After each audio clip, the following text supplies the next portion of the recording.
นี้ยังเบานะทุกคนอันนี้ยังเบานะคะลมเบาๆนะคะตอนนี้อากาศอยู่ที่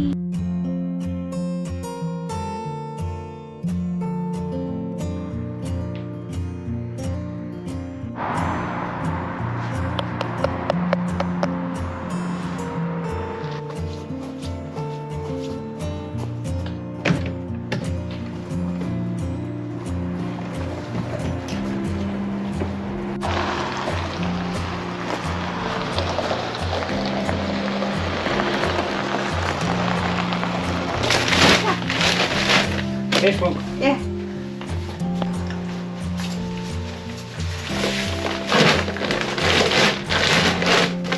Oh, den her også, jeg har glemt.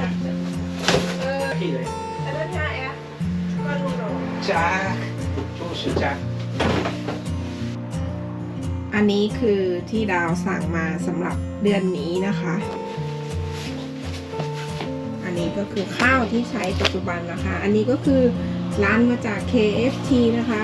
โอ้โหแล้วก็วุ้นเส้นจริงๆเราอยากได้วุ้นเส้นที่ว่ามันเป็นแยกแบบนี้นะคะทุกคนเพราะว่ามันง่ายบางทีเรากินเองแบบคนเดียวอะไรประมาณนี้ด้วยนะคะแล้วก็ใบกะเพราเขาไม่มีใบสดนะคะเขาก็เลยส่งแช่แข็งมาให้ก็เครื่องแกงต่างๆตอนแรกดาวจะสั่งทีละลังแต่พอดี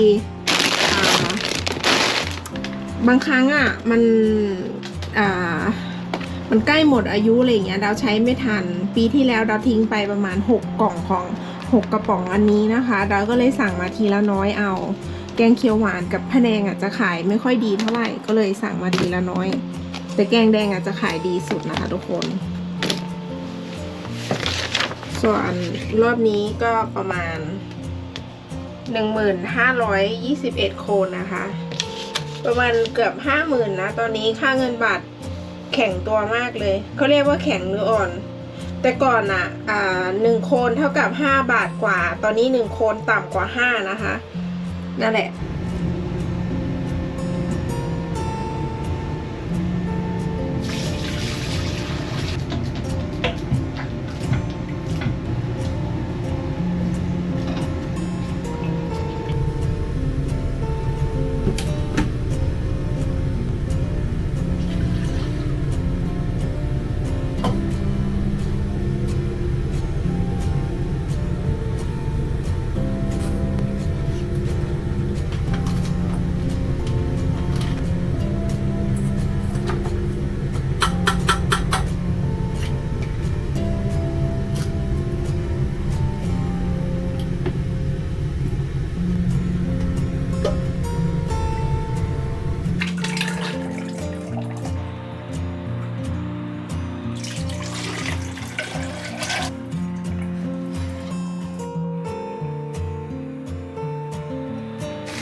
แครอทแต่ละรอบนะคะจะมีขนาดไม่เท่ากันหลังจากดาวปอกเปลือกแล้วก็นำแครอทที่ปอกเปลือกเสร็จแล้วเนี่ยไปล้างน้ำดาวก็จะ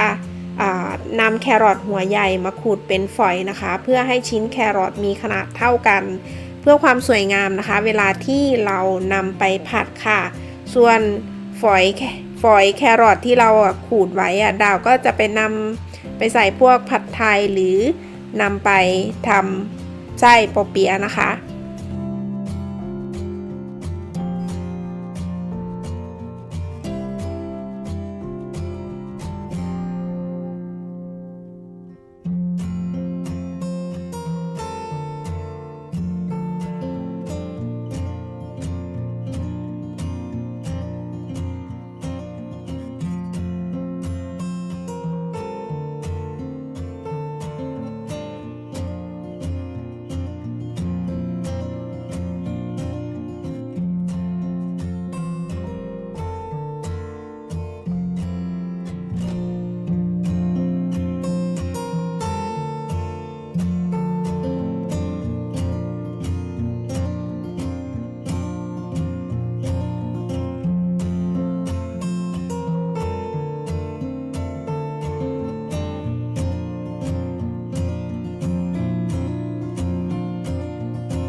นี่เป็นเวลาทุ่ม49นาทีแล้วนะคะทุกคนเดี๋ยวจะให้ดูบรรยากาศด้านนอก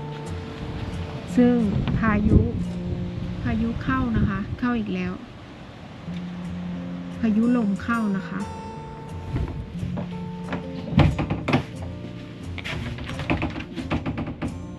ได้ยินเสียงไหมอันนี้ก็คือของที่เตรียมวันนี้นะคะเตรียมใหม่ทั้งหมดเลยทั้งซอสเซิร์ชอะไรต่างๆนะคะทุกคนอันนี้เนื้อที่เราดาวแช่แข็งไว้นะคะเนื้อที่ดาวหั่นแล้วก็แช่แข็งไว้อันนี้ก็คือไก่นะคะเราต้องใช้พรุ่งนี้เราจะต้องเอาเขาออกมาวางไว้ก่อนวันหนึ่งนะคะอันนี้ก็คือดาวเอาไว้ตั้งแต่เมื่อเช้านี้แล้วก็ยังแข็งอยู่นะคะพรุ่งนี้เขาก็จะต้องทำการละลายนะคะ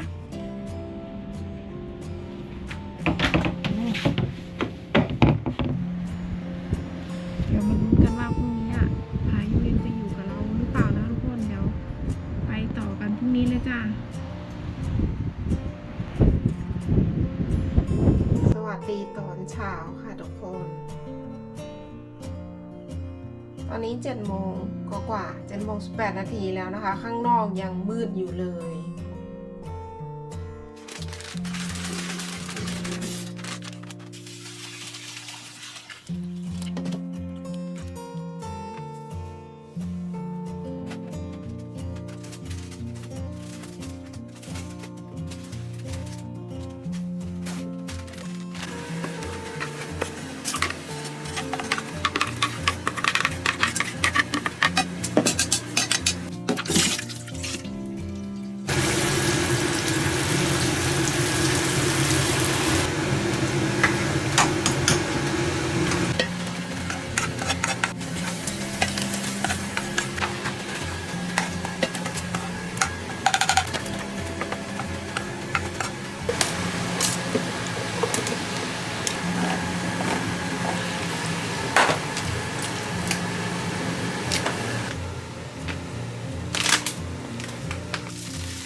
ส่วนอันนี้ก็คือน้ำที่เราเอาไว้หุงข้าวนะคะ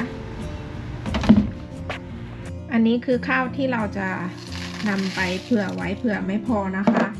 1 กล่องตัวนี้จะมีอยู่ 1.5 กิโลจะพอดีกับหม้อหุงข้าวอันเล็กพอดีนะคะ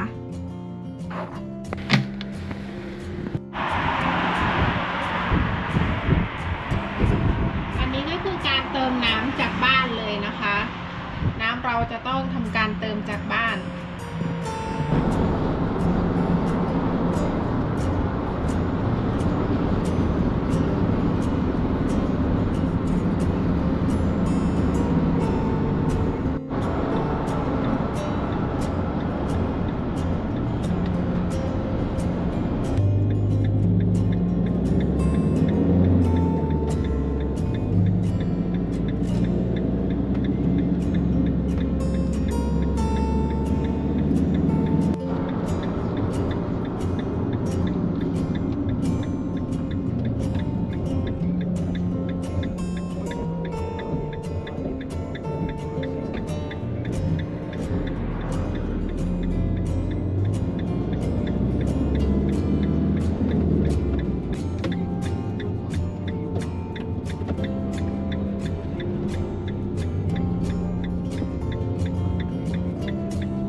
เราจะต้องจอดรอนะคะเราจะต้องจอดตรงนู้นร้านนู้นนะคะตรงข้างทาง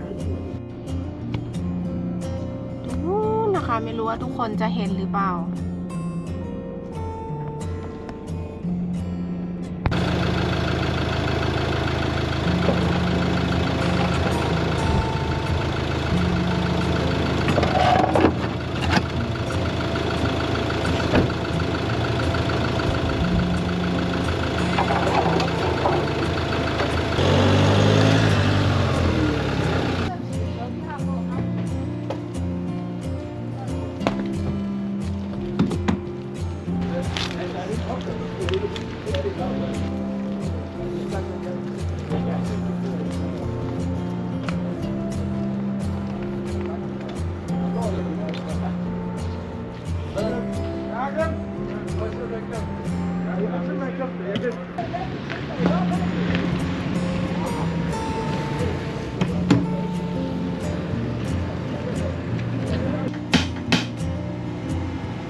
Vil du have ris eller noget?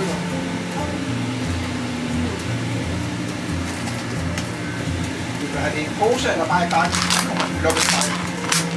Bare bakken. Det er 96. 18 år, ja. Ja, 10 minutter. Ja, den er lidt flot her. Jeg får lige en med her. Der går cirka 10 minutter. Okay, perfekt.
så nøjagtigt godt. Der går cirka et kvarter. Der er så skærm, men for det meste virker. For det meste virker. Og lige en kvartering på det her. Det kan du også se. Det er godt nyt.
Water.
อนนี้6:30นะทุกคน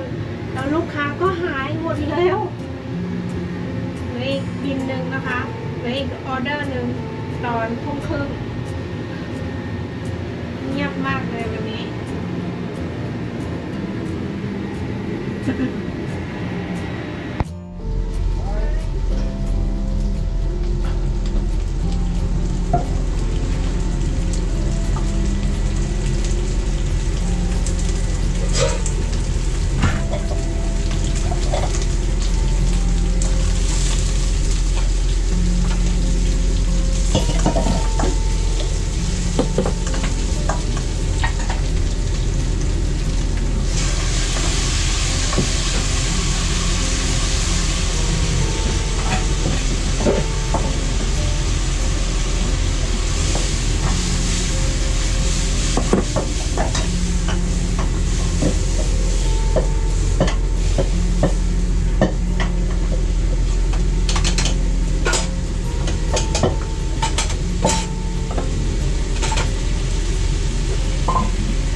Vem tudo. Nej, skat. Det er skidt, skat. Prøv at rydde op i det her. Så er det her det er i gang til os bare.